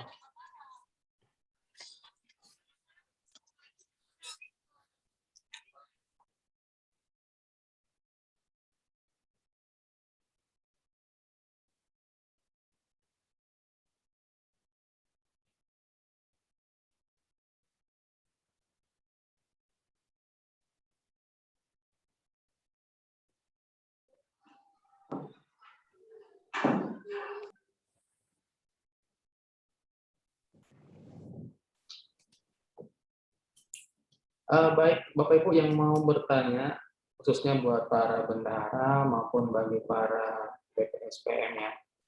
Nih, sekarang sudah kebetulan hadir rekan-rekan dari KTP Pratama Sumbawa Besar yang kemarin sering nanya terkait dengan pengenaan tarifnya, baik itu PPN maupun PPH 21, 22, 23, pasal 4 ayat 2. Silakan Bapak Ibu ditanyakan, mumpung rekan-rekan para penyuluh pajak dari KTP Pratama Sumbawa Besar hadir bersama kita semua.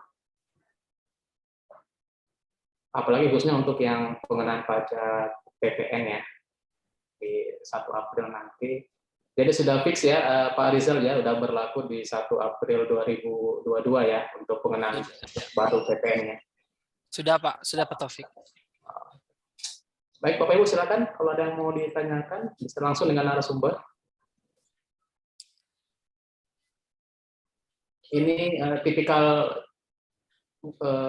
Zoom di lingkup KPPN Sumbawa Besar Pak Rizal gini. Jadi malu-malu bertanya kalau ada di Zoom bersama gini, tapi begitu Zoom selesai langsung tuh banjir tuh konsultasi melalui WA. Langsung ke helpdesk-nya ya. Iya gitu, itu tipikal karakteristik para bendahara di lingkup KPPN Sumbawa Besar gitu Pak Rizal dan Pak Putu. Izin silakan, Pak. Ya silakan. Ya silakan Pak. Saya dari Rubasan Sumbawa Pak. Mau bertanya sedikit ini Pak terkait pemotongan pajak. Apabila kita lupa melakukan pemotongan itu Pak, kira-kira sanksi yang diberikan itu berupa apa Pak? Misal kita lupa melakukan pemotongan PPN-nya gitu Pak. Terima kasih Pak, mungkin itu aja Pak. Baik, terima kasih Pak. Ada lagi?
Mungkin gini Pak Rizal, ada pertanyaan sebenarnya dari beberapa satker sih, cuma mungkin satkernya masih pada silakan enggan ya, jadi saya wakili aja. Jadi gini Pak Rizal, seperti yang kita ketahui bersama bahwa tarif baru PPN kan terhitung mulai tanggal 1 April 2022 ya Pak Rizal ya, dan Pak Putu ya. Nah yang jadi pertanyaan dari beberapa satker, di KPPN Sumbawa, di satker lingkup KPPN Sumbawa Besar ada beberapa kontrak. Ada beberapa kontrak pekerjaan, baik itu konstruksi, baik itu pengadaan barang jasa, yang notabene kontrak tersebut ditandatangan atau dibuat sebelum 1 April 2022. Nah, kemudian pembayaran itu menggunakan sistem termin atau pembayaran beberapa tahap 1, 2, dan seterusnya, mungkin sampai 5 atau sampai dengan 6 tahap. Mungkin untuk tahap pertama yang pembayarannya jatuh tempo sebelum 1 April 2022 itu tetap menggunakan pemotongan dengan tarif yang lama, yaitu 10% gitu. Nah, untuk yang pembayaran termin-termin berikutnya yang notabene dilakukan di periode setelah 1 April 2022, itu menurut kacamata dari Undang-Undang HPP yang terbaru harusnya memang menggunakan tarif yang baru ya Pak Rizal ya, 11% ya. Nah, bagaimana jika pembayaran tersebut dilakukan di sebelum 1 April, namun pelaporannya sudah melampaui 1 April 2022 gitu. Bagaimana kalau begitu Pak Rizal? Untuk jadi pemotongannya sebelum 1 April, namun pelaporannya dilakukan setelah 1 April 2022, atau mungkin ada pengecualian atau diskresi terkait dengan hal ini. Mungkin begitu ya Pak Rizal. Ini pertanyaan dari Satker aja, mewakili dari kemarin ada yang menitip seperti itu.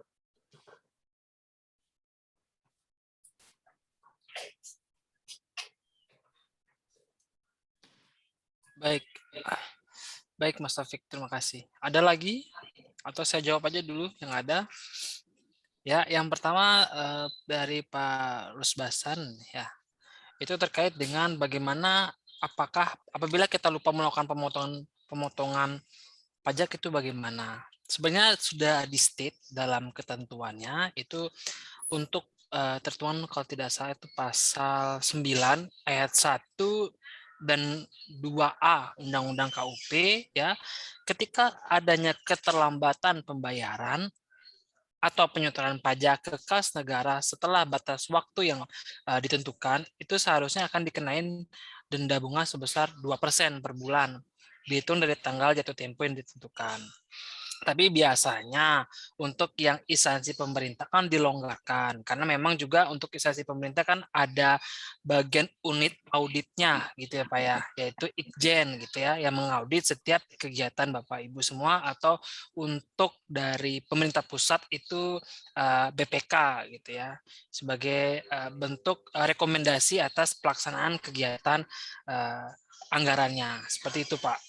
Jadi sebenarnya ada konsekuensinya, tapi untuk instansi pemerintah itu nanti kan biasanya selalu direview tiap tahun oleh Ikjen. Nah, untuk yang penting Bapak Ibu sudah memahami lah ya terkait dengan pelaporan, terkait dengan ketentuan untuk pembayaran pajak. Ketika misalnya di atas, misalnya beli barang dia di atas 2 juta, maka dia dikenakan untuk beli barang di atas 2 juta, maka dia dikenakan PPh pasal 22, dan ketika misalnya lawan transaksinya itu adalah PKP, maka dia dikenakan PPN. Kemudian ketika misalnya jasa sewa mesin fotokopi dan sebagainya, maka dia dikenakan PPh pasal 23 gitu. Kemudian apalagi 4 ayat 2 misalnya itu terkait dengan PPh final. Nah, baik lagi untuk sarana pelaporan SPT-nya ya, ketika misalnya telat melaporkan itu akan dikenain sanksi sebesar 500.000 kalau telat pelaporan SPT masa unifikasi. Tapi biasanya kami dari KPP biasanya itu mengirimkan surat teguran, atau bahkan kami bekerja sama juga dengan sekdanya ya, untuk memastikan ya untuk setiap bendahara satker untuk melaporkan SPT masa unifikasi.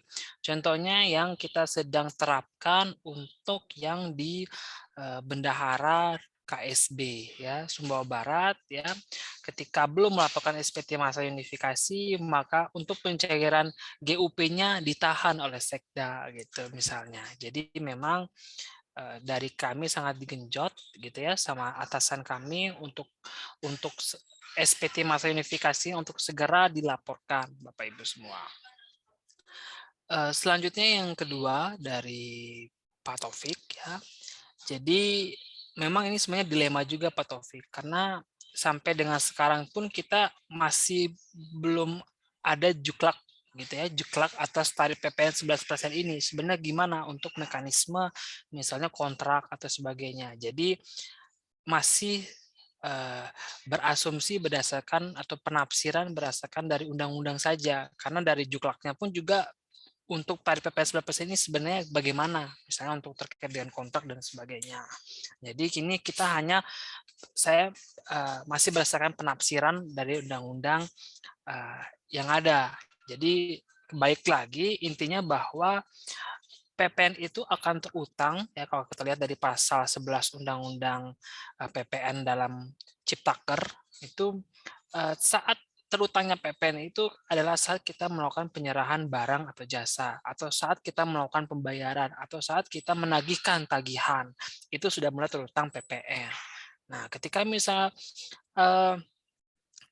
ada kontrak termin 1, 2, 3, termin 1 dibayarkannya ya sebelum April, jadi masih menggunakan 10%. Nah, kalau misalnya setelah bulan April, ya kalau kita menafsirkan dari undang-undang PPN, maka seharusnya sudah mulai berlaku penggunaan tarif sebesar 11%. Nah, jadi baik lagi sampai dengan sekarang juga belum ada juklak dari lebih lanjut atau PMK lebih lanjut untuk terkait dengan PPN 11% ini. Jadi kita masih menafsirkan bahwa berdasarkan dari undang-undang PPN ketika dia melakukan penyerahan atau melakukan pembayaran pada saat terutangnya, yaitu pada saat misalnya 1 April, maka dia harusnya menggunakan tarif PPN sebesar 11%. Gitu Pak Taufik.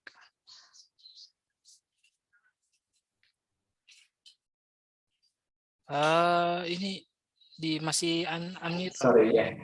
Gini Pak Rizal, karena tentunya yang ya sebenarnya sama seperti yang disampaikan oleh Pak Rizal tadi, ini menjadi dilema juga khususnya buat satuan kerja yang notabene sudah melakukan perikatan kontrak di awal tahun, katakanlah awal tahun. Tentunya kontrak tersebut sudah include pajak di dalamnya, baik itu PPN ataupun PPh-nya gitu. Nah, tentunya itu akan menjadi dilema antara satuan kerja dan khususnya bagi rekanan ya, bagi rekanan, karena tentunya yang dituangkan dalam kontrak awal itu masih PPN dengan tarif 10%, gitu ya Pak Rizal dan Pak Putu. Iya, benar Pak. Nah, ya nanti mungkin kami sampaikan kepada satuan kerja, nanti silahkan didiskusikan dengan antara satuan kerja dan rekanan masing-masing yang mempunyai kontrak termin yang khususnya untuk pembayaran yang melewati 1 April 2022. Silakan dibicarakan, jika memang dimungkinkan silakan ajukan adendum kontrak seperti itu. Namun jika memang si rekanan merasa bahwa dengan tarif PPN 11% pun masih bisa jalan, ya silakan. Itu kami serahkan keputusan tersebut ke satuan kerja seperti itu. Tapi tetap masih kita tunggu juklak dari turunan dari undang-undang ini ya Pak Rizal ya. Iya, benar Pak. Baik Pak Rizal, terima kasih. Mungkin ada pertanyaan dari chat tadi Pak, silakan mungkin bisa ditanggapi.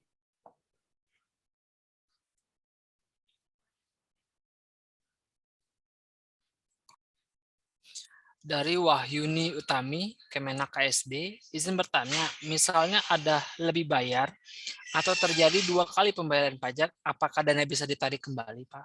Ya, jadi untuk instansi pemerintah, ya, atas kelebihan pembayaran pajak itu dapat melalui 2 mekanisme. Yang pertama melalui mekanisme yang namanya pemindah bukuan. Ya, mungkin Bapak Ibu semua tidak asing ya. Biasanya saya dari KSB banyak nih dapat pemindah bukuan. Kemudian yang kedua dari mekanisme dari PMK 287 ya, pengembalian pajak yang seharusnya tidak terutang. Cuma untuk mekanisme yang kedua ini cukup ribet gitu ya, karena ada beberapa persyaratan yang harus dilakukan oleh instansi pemerintah. Jadi menurut saya alangkah baiknya lebih baik menggunakan mekanisme yang pertama, pemindah bukuan. Jadi atas kelebihan atau atas double yang dibayar bisa dipindah bukukan ke transaksi pembayaran lain gitu. Misalnya saya lebih bayar atau double bayar jasa apa misalnya beli jasa cat gedung atau bahasa gampang mudahnya, saya beli barang lah, saya double bayar pajaknya. Nah, atas beli misalnya saya beli barang yang di atas 2 juta, ya misalnya apa ya, AC mungkin, mikrofon gitu. Nah, kan dikenakan pajak, ternyata bayar pajaknya double. Nah, atas double ini nanti bisa dipindahkan ke misalnya saya mau bayar pajak sewa mesin fotokopi, sewa printer. Nah, bisa nanti pajaknya dipindahkan ke pajak yang lain gitu. Gitu, Pak.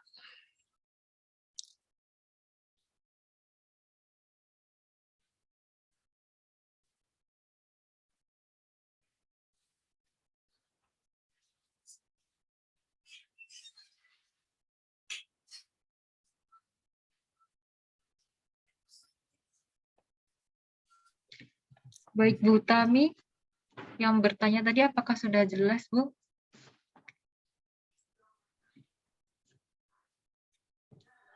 Oke, sepertinya sudah jelas ya. Oh, masih ada yang bertanya lagi Pak? Dari Bu Tami tadi. Dipindah bukukan dengan nilai yang sama ya Pak? Ya, jadi untuk pemindah bukuan tuh maksimal dengan nilai yang lebih. Tidak boleh, jadi misalnya yang saya bayar double itu 1 juta. Berarti maksimalnya yang 1 juta yang bisa dipindah bukukan. Kalau misalnya mau dipecah, ada misalnya saya double-nya 1 juta bayar pajak. Kemudian saya mau bayar pajak yang lain, sewa ada yang 200.000, ada 300.000, 400.000. Pokoknya totalnya 1 juta itu bisa. Jadi bisa dipindah bukukan ke berbagai jenis pajak selama nilainya harus maksimal 1 juta. Tidak boleh lebih, Mbak, gitu. Oke, baik. Terima kasih Pak Rizal atas jawaban dari pertanyaan-pertanyaan satker kami. Sepertinya sudah tidak ada pertanyaan lagi ya Pak? Atau Bapak Ibu masih ada yang ingin mengajukan pertanyaan?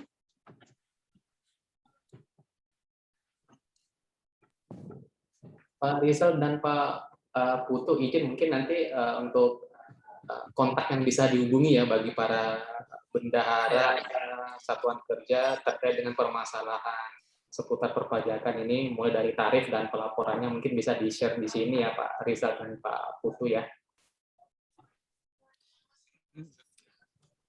Baik, saya ada kontak untuk pelayanan kami. Bisa menghubungi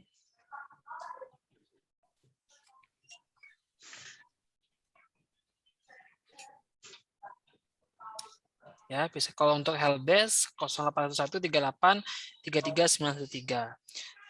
Mungkin untuk yang lebih ininya sebentar. Saya akan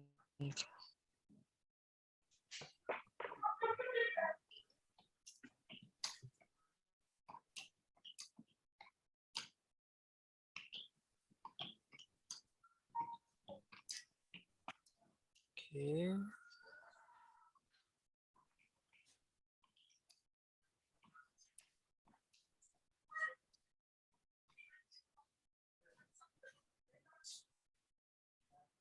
Silakan Bapak Ibu, sudah saya kirimkan dari kolom chat ya. Untuk nomor kontak layanan kami via WhatsApp, ada yang misalnya Bapak Ibu rekan kerjanya lupa Evin, bisa langsung menghubungi dari layanan WA ini.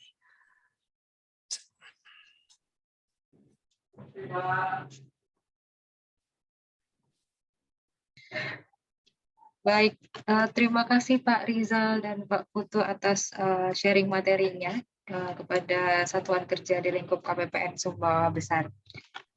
Baik Bapak Ibu, tibalah kita di penghujung acara pada siang hari ini. Demikianlah rangkaian acara sosialisasi kepatuhan perpajakan bendahara pemerintah dan kenaikan tarif PPN yang diadakan pada hari ini 30 Maret 2022. Kami mengucapkan terima kasih atas kehadiran dan partisipasi Bapak Ibu.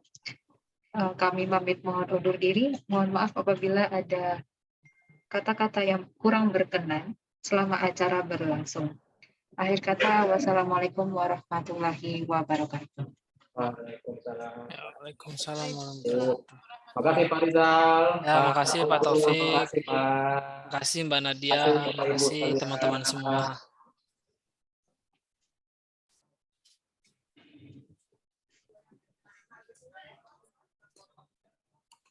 Terima kasih semuanya.